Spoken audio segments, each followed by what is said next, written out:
Welcome back to today's tutorial.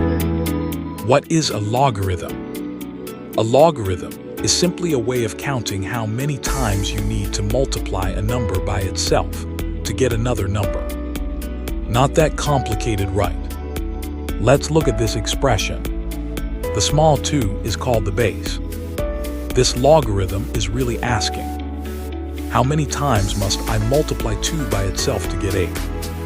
And because 2 raised to the power of 3 is 8, the answer is 3. Now look at a second problem. This is asking, how many times do you multiply 2 to get 16? We know that 2 raised to the power of 4 equals 16. So the answer is 4. That's the power of logarithms, simple counting using exponents. Follow us for more easy tutorials.